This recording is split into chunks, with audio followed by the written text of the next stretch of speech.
Well, a beautiful spring day here, March 26th, I believe, in the time of the coronavirus, doing the social isolation thing, which for me is not too much out of the ordinary. Anyway, no problem keeping busy. What I got to do today is make myself a new twine cutter. I've just lost my second one of the winter, and for the time it would take to search and find it out there buried in the hay and cow manure, I figure I can just as well make myself a new one, since I have no shortage of raw materials. The old axe handles, or hammer handles, broken ones, make a pretty good source for a handle, but the last one I made was out of a piece of birch firewood. That one's a little short. Maybe live with this one. The reason I like the birch is it's white, which when I leave it, which I invariably will drop it on the ground and forget about it, makes it a little easier to spot. If it's laying in straw, cow manure, whatever, maybe not so much in snow. Anyway, stay tuned. See the intricacies of this fine craftsmanship. Well, sometime later, I found the cutting head I'm going to use. Some of you will recognize this as a sickle from a swather or a mower knife. I think this is from a swather. Ideally, I'd like it to be a smooth edge, but rather than spend another half hour searching for one, I will use this and see how it works. First thing we got to do here, got to make a split in that handle to hold the sickle. So I'm gonna have a go at that here in a minute.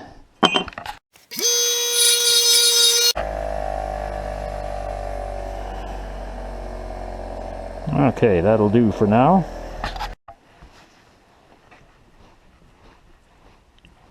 Oh, that birch sawdust. Okay, I'm going to fasten this thing in here so it won't move around too much while I'm sawing. See if I can find a saw that actually cuts anything. Hacksaw would work, but it's a very thin blade. I think I'll try a real carpenter's saw. Not that anybody would mistake me for a carpenter.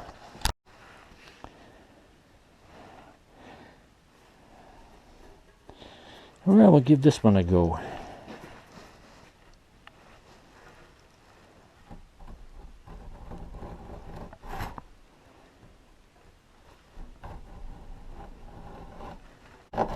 There we go. All right, to be continued.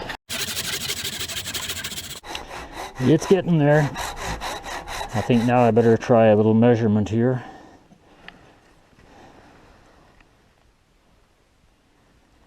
Pretty close. I'll take it a little bit further. I want to get the cut deeper than what the sickle is. Otherwise it'll tend to split the handle as you drive the sickle in place. Plus I'm going to need to widen this slot a little bit. Otherwise the sickle, when I drive it in, is going to be so tight that it'll tend to split the handle right to the bottom, which is what I don't want to happen. Should have had a saw with a little wider set on the teeth to make a wider cut, but I'll see what I can find.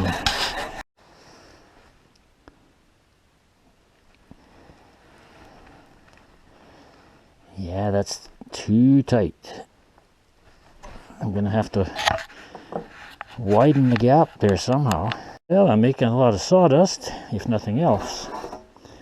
What I've been doing is turning the saw a little bit sideways and trying to widen the gap here, and it seems to be working somewhat.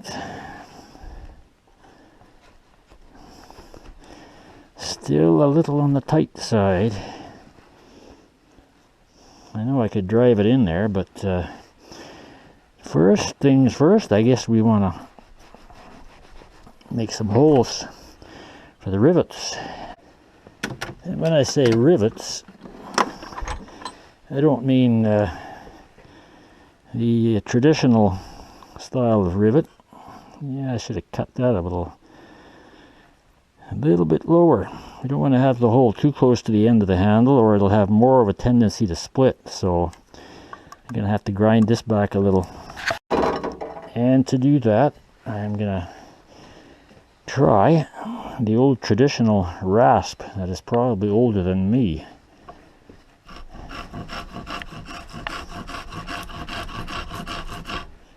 Definitely cuts.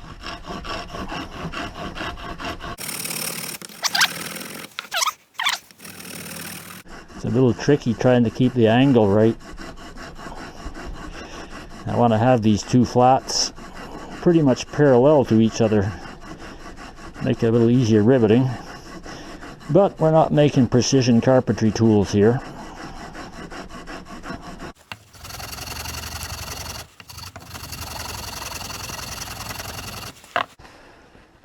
Well, I'm tempted to call that good enough.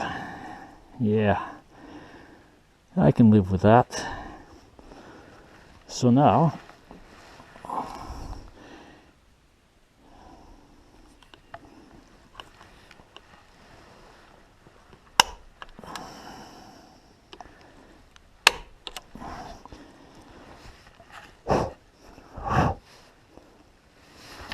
okay, we got two good holes there for markers. Now,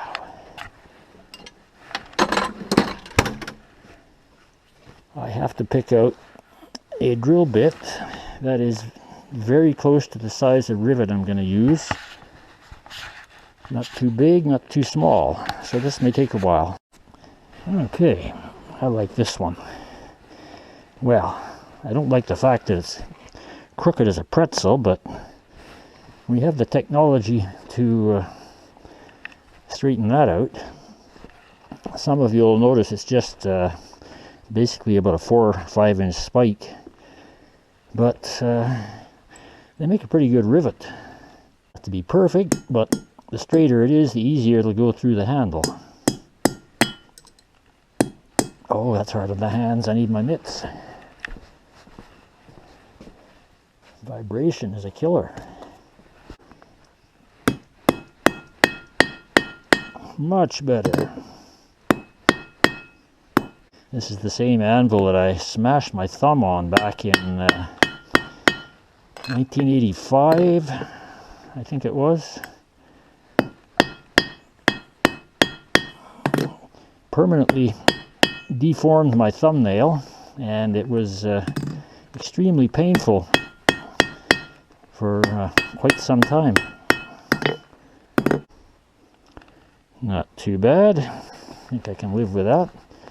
Now, we gotta find a drill bit that is a corresponding size. Look through our handy little drill guide here. I'm thinking it's one that I don't have. 15/64 looks pretty good. Should have bought the whole set.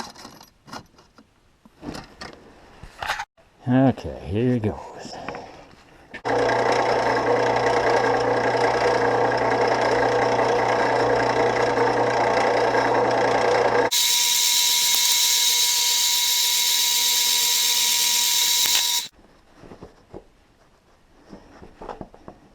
Yeah, it's the old rat tail file routine. Very slow, very inefficient. If I was being paid by the hour, this would be one of the most expensive band cutters you could ever buy. But since I work for free, I can take as much time as I want on this. So, hang in there. Getting closer.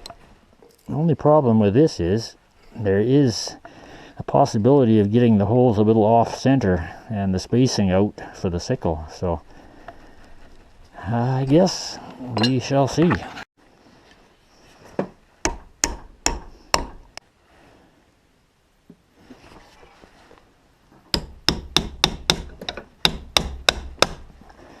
Well, I am having real problems getting these holes to line up. You know, the one thing I didn't check, will that spike actually fit through the sickle holes? Well, there you go. Too big. I could drill them out, but this is very hard steel, pretty hard on the drill bits. I could file it out if I wanted to spend another hour with the rat tail file, or I could find a smaller spike, maybe. There you go. A few minutes with the rat tail file, and it fits. Okay, I've got at least one hole to line up. See if I can drive it on through.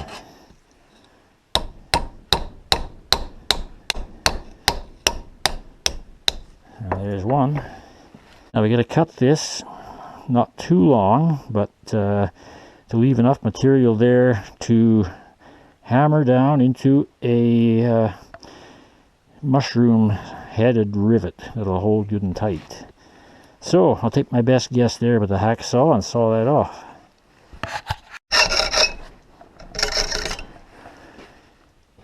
Okay, that's probably just a shade longer than it should be, but I guess I'll try and do better on the next one.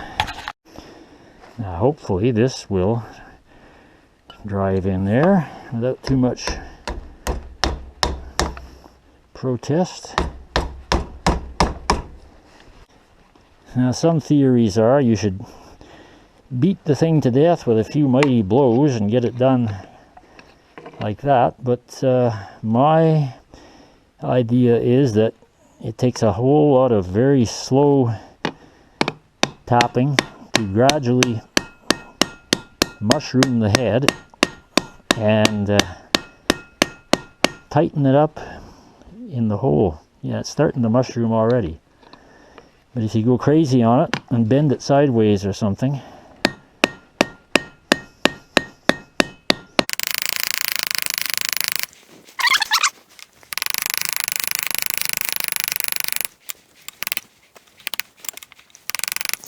well, that wasn't supposed to happen. In the process of driving it through, it wasn't 100% aligned, and it broke a piece out of the side of the wood here. But okay, I think I'm going to call that good enough. This one here on the top actually started to bend a little, so it was too long. A little bit of split there, but I don't think it'll be a problem. Anyway, I'll put a little bit of a sharpening edge on here and maybe give it a test run.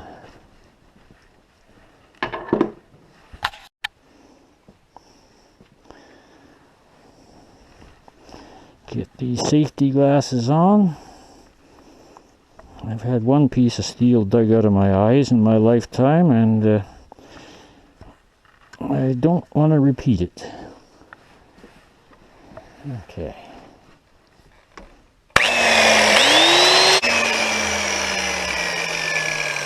Oh yeah, you can shave with that. Whoa, saw the side out of my toolbox. Okay, let's give this thing a test. Find some twine and